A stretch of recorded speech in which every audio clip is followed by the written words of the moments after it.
السلام عليكم، أهلا وسهلا فيكم في مطبخ منار. اليوم رح نعمل مع بعض طريقة المعمول الفاخر بثلاث حشوات: العجوة والجوز والفستق الحلبي. يلا نعمل مع بعض المقادير.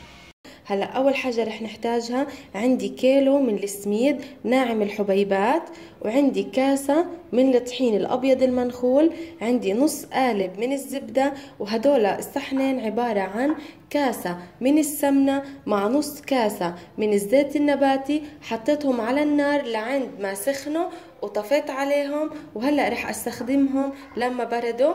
رح احط الزبده اول اشي، بسم الله.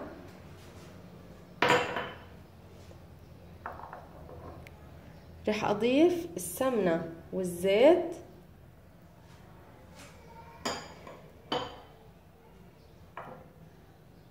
بالشكل هذا. رح ابدأ افوت السمنة. طبعا الزبدة عندي هنا بحرارة الغرفة، فاول ما تضغط عليها عطول بتدوب وبتفوت بالسميد.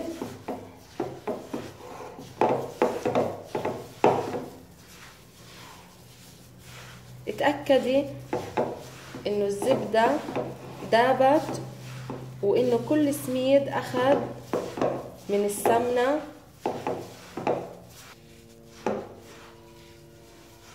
هلأ رح اضيف كاسة من الطحين،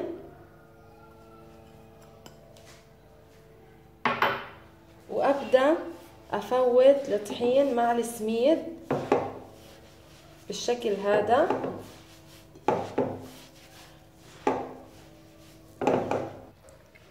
هلا بعد ما بسيناه وفوتنا السمنه والدهن كله بالسميد وتاكدنا انه ما في اي تكتل، رح نغطيه ونسيبه من 2 ل 3 ايام. هلا كل ما سبتي المعمول ينبس اكتر ويرتاح اكتر، كل ما فتحت حبة السميد وصار هش وبدوب اكتر. وهلا مثل ما قلت انا رح اغطيه واسيبه يرتاح من 2 ل 3 ايام، وكل 4 ساعات او كل 6 ساعات رح اقلب اللي تحت فوق عشان السمنة تتوزع على كل سميد. وهلأ بعد ما تركنا المعمول يرتاح 2 أو 3 أيام، رح نضيف له 3 معالق من السكر البودرة أو 2 معلقتين لو ما بدك إياه حلو. رح أضيف 4 معالق من الحليب البودرة، وعندي هنا معلقة صغيرة من المحلب مطحون مع مسكة، وعندي هنا معلقة صغيرة من الخميرة، وعندي هنا كاسة من المية الدافية أو الحليب الدافي مثل ما بدك، وعندي هنا ربع كاسة من ماء الزهر. هلأ رح أحرك المكونات مع بعض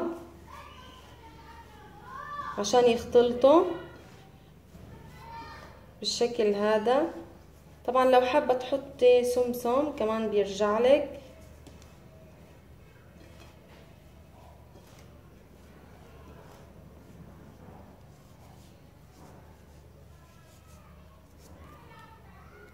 وهلا رح اضيف ربع كاسة من ماء الزهر واحرك تحريك من تحت لفوق، ما بنعجن عجن.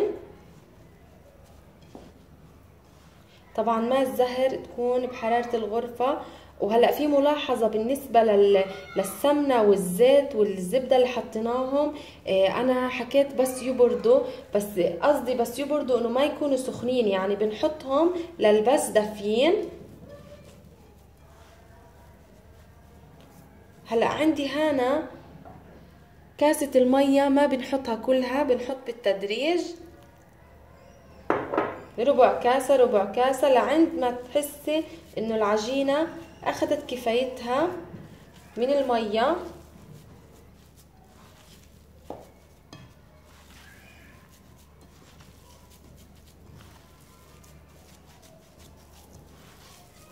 هلا في ملاحظة مهمة بالنسبة للمعمول، لو حسيتيه انه طري بامكانك تريحيه ورح ترجعي له تلاقي السميد تشرب المية، ولو لقيتيه يابس اعطيه رشات من المية. رح احط كمان ربع كاسة واحرك من تحت لفوق.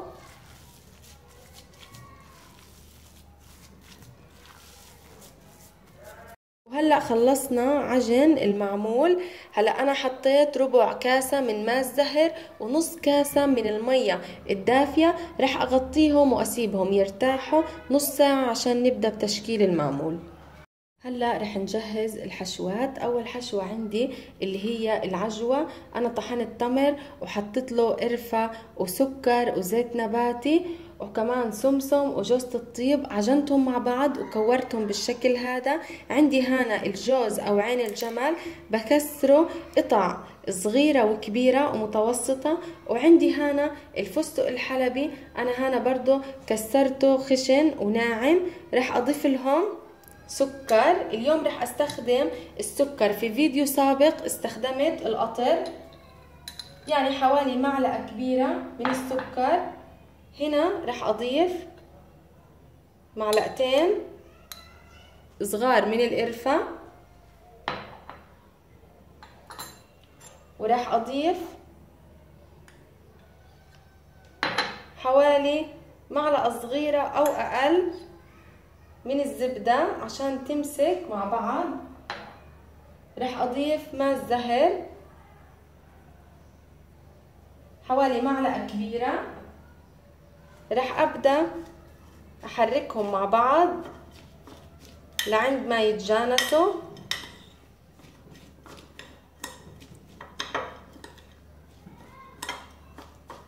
خلي الزبدة تختلط بكل الفستق بالشكل هذا، وكمان الجوز بنفس الطريقة. حركيهم منيح.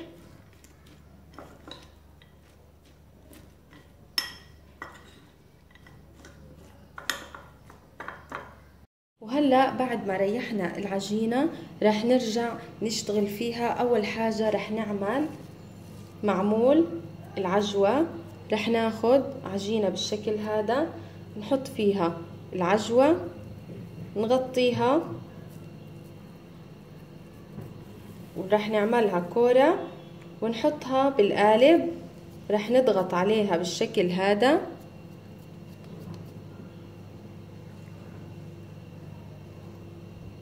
رح تنزل معانا زي ما انتم شايفين كيف صارت جاهزة. رح نحطها بالصينية. رح اخد كمان واحدة، طبعا حجم العجينة حسب القالب.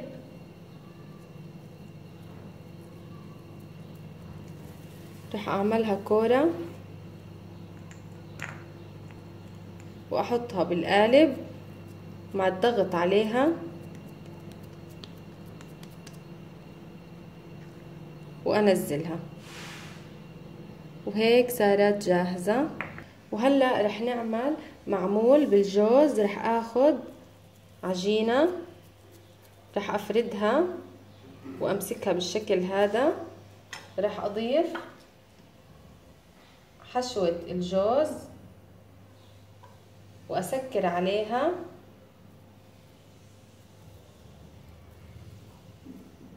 بالشكل هذا.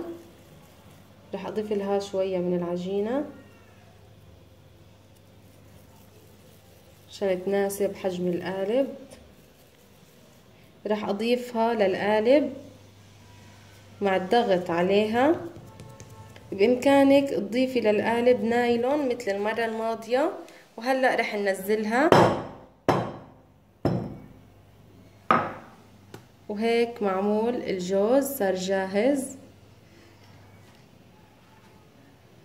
رح نعمل كمان واحدة بنفس الطريقة. ناخد عجينة نفردها بهذا الشكل، رح نحشيها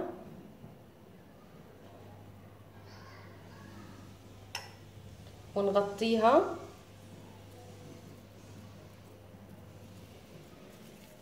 رح نعمل كورة ونحطها بالقالب، نضغط عليها. وهلا رح ننزلها من القالب مثل ما انتم شايفين كيف صارت جاهزة. رح نعمل حشوة الفستق الحلبي. رح اخد كمية صغيرة حسب القالب. رح اضيف حشوة الفستق الحلبي، بامكانك تكوريها مثل المرة الماضية. رح نعملها كورة بالشكل هذا، وراح نضيفها بالقالب.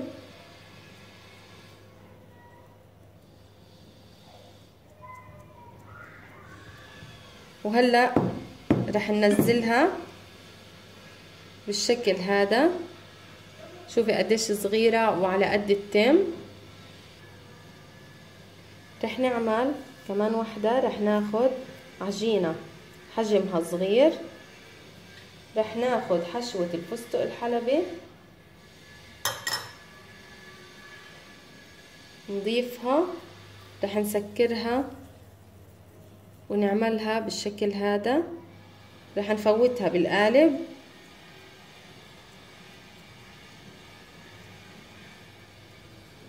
بالشكل هذا وننزلها، وهيك صارت جاهزة. وهلأ رح نعمل باقي الكمية المعمول بكل الحشوات وبعدين نخبزهم. هلأ بس جهزنا المعمول بالثلاث حشوات، حطيناهم بالصينية. رح نخليهم يرتاحوا ربع ساعة، بعدين نفوتهم الفرن يكون حامي على درجة حرارة متوسطة وتعطيهم لون حسب الرغبة. المعمول صار جاهز وهلأ رح نقدمه مع بعض. وصفتي لليوم كانت المعمول الفاخر 3 حشوات، العجوة والفستق الحلبي والجوز. ان شاء الله يكون نال اعجابكم. لا تنسوا تعملوا لايك وتشتركوا بقناة مطبخ منار. تابعوني على صفحتي على الفيسبوك مطبخ منار. شكرا للمتابعة.